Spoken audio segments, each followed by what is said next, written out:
It is Community Corner. Thank you for being here. My name is SugaBear. I'm La Molly. We have a special guest today. Today's guest is Louanne Saraga-Walters. Is it Saraga? It is Saraga. I said Good it right. job. Executive Director of the Listen Foundation, which is dedicated to helping families with children who are deaf or hard of hearing to reach their best spoken language and mainstream outcome through listening and spoken language therapy. Good morning to you, Louanne. Good morning, SugaBear You said La Molly. we can call you Lou. You said is that You your can call nickname? me Lou, absolutely. Okay, now Lou, we like that. I know Lou. it's a long name when you put everything together.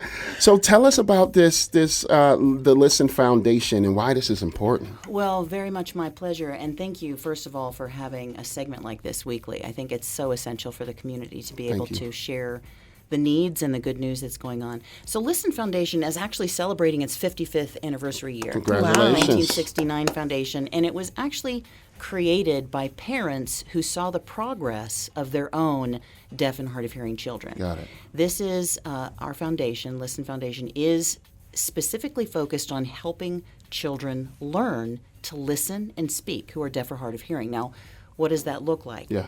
It's a specific method of therapy. So you think of speech language pathology. Pretty much everybody's familiar with that. Okay. This is a specialized version. So you have to be an SLP or an audiologist in order to get this certification first. Got it. And it's focused on what's called, accurately, listening and spoken language therapy. And it's about developing in children who are deaf or hard of hearing the auditory cortex. So we have to isolate the muscle to strengthen that part of the brain. Interesting. So that they can actually use the residual hearing that they have to learn to listen first, so that the brain can identify the sounds that are coming in and then translate that to spoken language. And the goal, as you said, is to be able to have these children speak well enough that they can be mainstreamed into a regular school.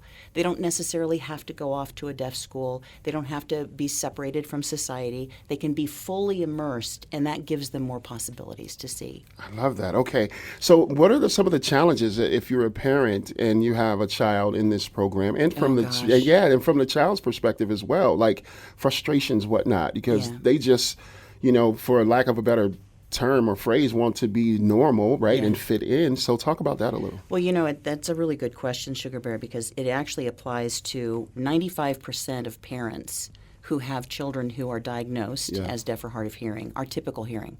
Got it. So they don't have any experience with ASL, American Sign Language. They don't have any experience. Maybe they might have a person in their family who was also diagnosed maybe as deaf or hard of hearing. Right. But this is a first for them. So imagine you're either a first-time or a second-time parent, and your child with a newborn screening is diagnosed as deaf or hard of hearing. What do you do? Right. Where do you go? Where do you go? So thankfully now, just in the past really 25 years. It only became available in 2000, mandatory newborn screening. Parents can identify early if their children are deaf or hard of hearing. Then they have to make the choice. How am I going to raise my child? So that's also a huge responsibility for parents. It falls on them to say, do I offer ASL, American Sign Language? Do I offer listening and spoken language? Do I offer a combination of both? Should I raise them in the house? Do I want to send them off to a deaf school?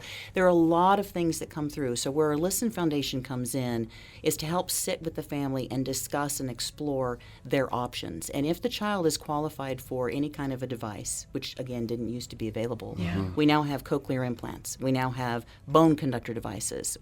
Hearing aids have gotten so much better than they were 55 years ago.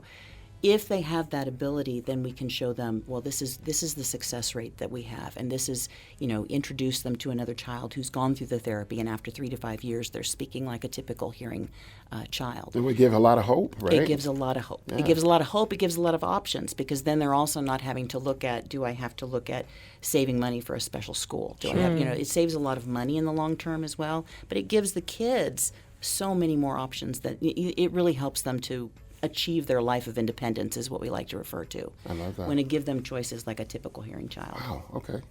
So I'm reading that Listen Foundation is the only organization that helps families gain access to listening and spoken language therapy, and that you're about empowering the child with the ability to hear, listen, and talk.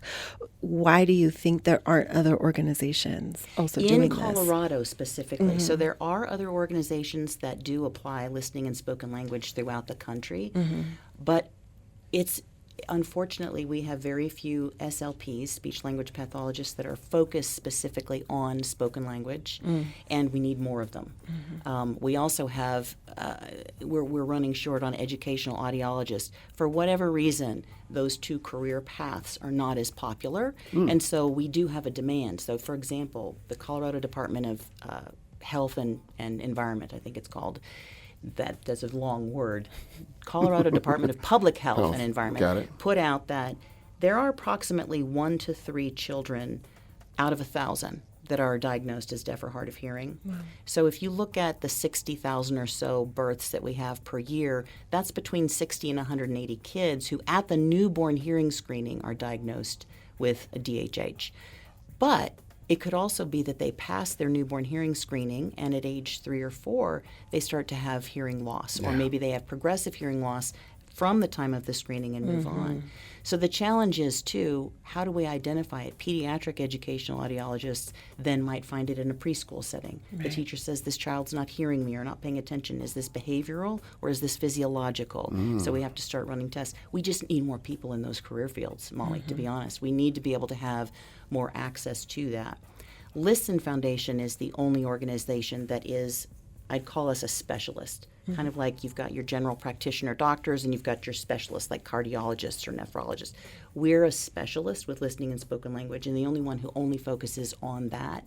But yeah, I mean, I need more therapists. I need more educational audiologists. We have this demand for helping families and being able to work with the children. That's a tough one. That's very specific, too. Yeah.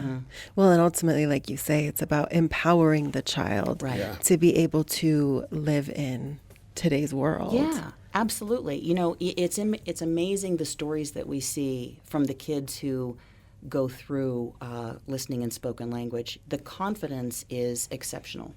So the difference when you're talking with a child who has already mainstreamed through listening and spoken language, they're learning a lot of skill sets in addition to listening and speaking. Yeah. They're learning how to advocate for themselves. Oh, I like They're that. learning how to ask. They're learning how to say, I'm sorry, I didn't hear you. Can you say that again? They're learning how to explain to kids who don't understand, what is that device on your head? What is this cochlear, to talk about a cochlear implant and to pull it off and to show them, I can't hear without it. I put it on. It's my ear. They're learning how to not be embarrassed by being different than somebody else. They gain so much confidence. So that's that empowerment aspect. It gives me goosebumps just talking about it, because it's like, when you see them speak, sometimes I feel like when I'm talking to a 13-year-old who's gone through listening and spoken language, that I'm talking to a 30-year-old. Wow. It's that level of confidence. Wow. And they can then turn around and pass that on to the youngsters. So we also have a camp that's kind of a continuum of care from ages 3 to 18. And a lot of times these kids graduate out.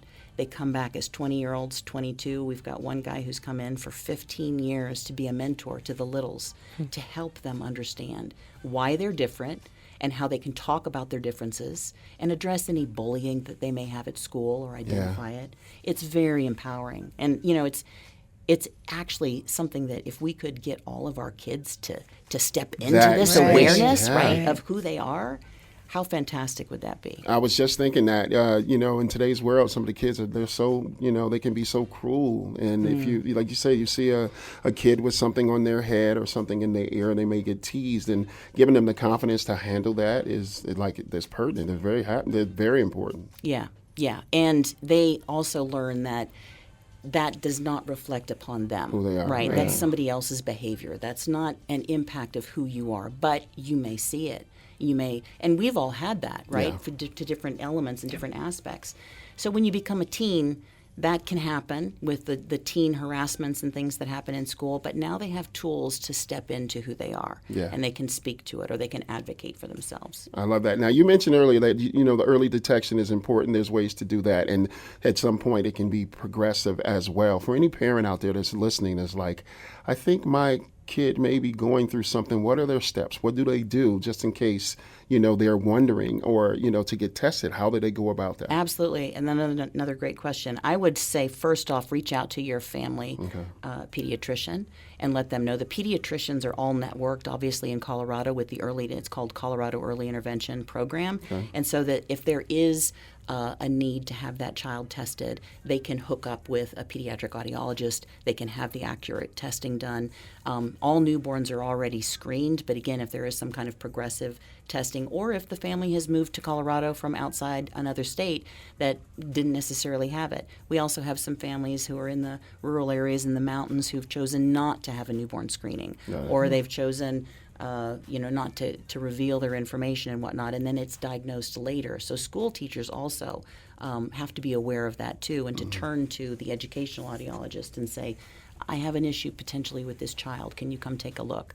We have the systems in place. They're in place. It's really about having, to your point, Molly, earlier, we need more people to go through that listening and spoken language specialist programming or certification process, which is extensive, and so it can be intimidating, but also to connect more. And I would love for Listen Foundation, if there are any educational pediatric audiologists who are listening to the program and aren't aware of Listen Foundation, to connect, because I'd love to be able to have a network so that we know where these clinics, these pediatric clinics, are all around the state. Yeah.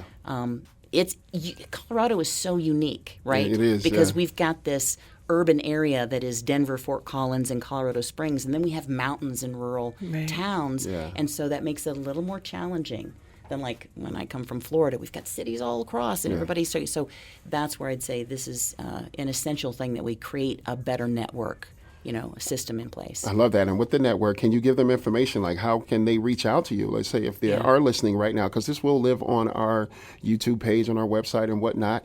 Give them information, either an email or website. Where can they go? Absolutely. So the website is listenfoundation.org, and I would encourage you, if you're a parent or a grandparent or a cousin and you've got a child who is struggling with their own deaf or hard of hearing diagnosis, and they would like to have a little bit more listening and spoken language input, go to listenfoundation.org, watch some of those videos, hear the testimonials of the kids who've already been through the program, and the parents speak about the efficacy, the effectiveness of it.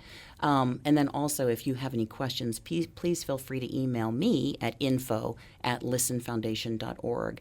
And I have to speak highly to the therapists that we work with. They are independent contractors. We have 7 now that are throughout the state, and 1 in Kansas City who does telehealth services. They are amazing at the work that they do. They are uniquely qualified to sit down with a parent and a child, and per each family's different scenario, work with them to develop a plan. That's awesome. Listen Foundation, they host events and promote community education and support for families, which is super important. There's a picnic coming up, and we're going to have everybody come together. This is a Listen Foundation, Listen Family picnic, but it's a time when all the families get to come in from around the state and talk to each other. So that's the thing too. When you're a Listen family, you have a network of other families, other parents, other dads that you can talk to and say, how do you respond to this? What do you do when I do that? So it's important to have that community too. That community is important. This is Louanne Saraga-Walters, Executive Director of the Listen Foundation. One more time, the website? listenfoundation.org. You're amazing in what you do. Thank you. I hope we can get some more people, some therapists, or what you need. Please reach out to us at 303-893-3767. We'll give you the information, or text us. We'll give that back to you. And again, search for our social media and our website, thedrop303.org, so you can watch this video again. Once again, thank you for your time today. Oh, gosh. Thank you both. This is amazing.